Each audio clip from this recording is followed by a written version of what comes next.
Good afternoon. It is a great pleasure to join all of you for what is the official launch of the U.S. Center here at COP26. And I just want to thank everyone across the U.S. government who made all of this happen. Over the next 2 weeks, we will be hosting dozens of conversations, bringing together hundreds of people here in Glasgow and thousands more online to step up our response to the climate crisis. As you saw from that video, tackling the climate crisis isn't the responsibility of any single agency or department in the U.S. government, because climate change doesn't only threaten our economy, our infrastructure, or our national security, it's a threat to all of them and more. In the past week, we have received two very powerful reminders of that fact.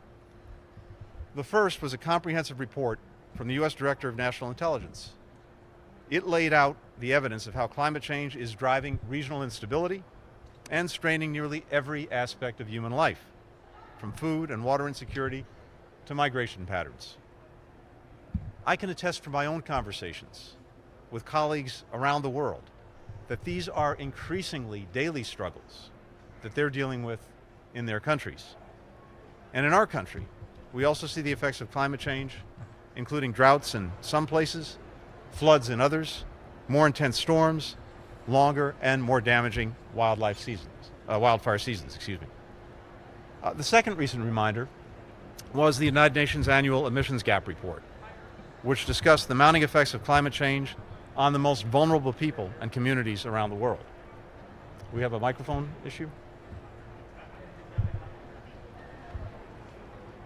It made clear the imperative that we have before us to strengthen both our ambition and our action in this decisive decade if we want to limit global warming to 1.5 degrees Celsius and prevent a climate catastrophe. For years, Americans from all walks of life, governors, mayors, activists, business leaders, have been doing the difficult daily work of reducing these emissions and building resilience in close coordination with friends around the world.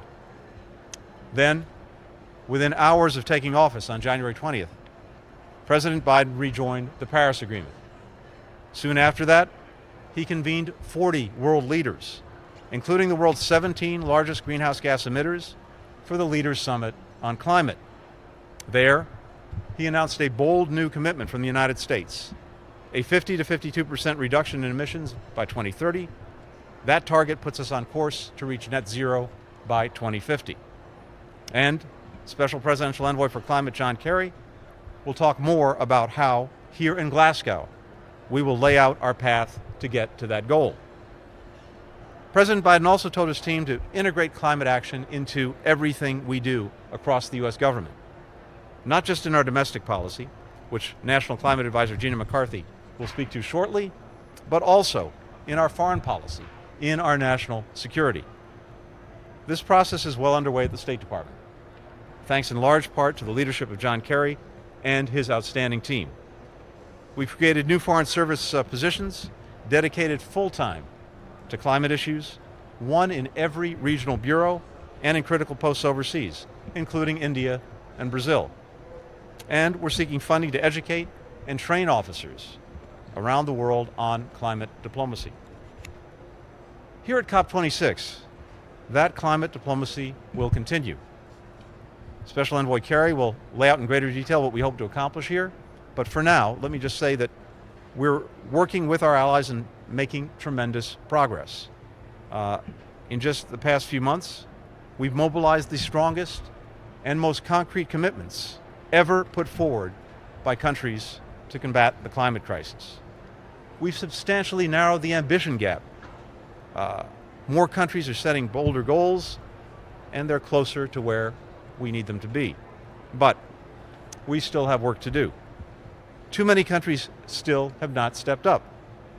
And we shouldn't leave Glasgow without acknowledging that fact and without making clear our intention to strengthen climate ambition and climate action substantially in the months and years ahead.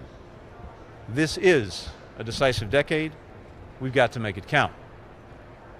Of course, this is not an issue that we can solve through national government action alone. We need civil society to continue leading the way, providing expertise, educating the public, building coalitions that hold policymakers like us to account. We need state and local governments to continue to develop and implement creative initiatives on the ground. And we need companies to make the investments that will get us to net zero emissions. That's the smart thing for business to do, and the right thing.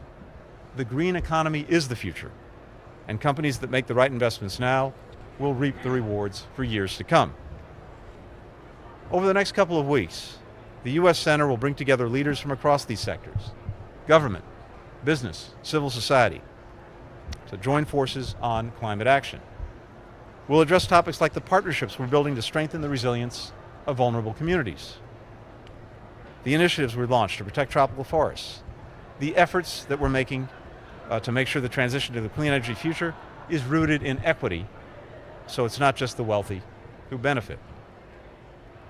Many of you here today have emphasized in your activism and leadership that climate action is not about sacrifice. It's about opportunity. It's about innovation. It's about prosperity. It's about justice. And it's about building a future that we can all be proud of, and the future that our children and grandchildren deserve.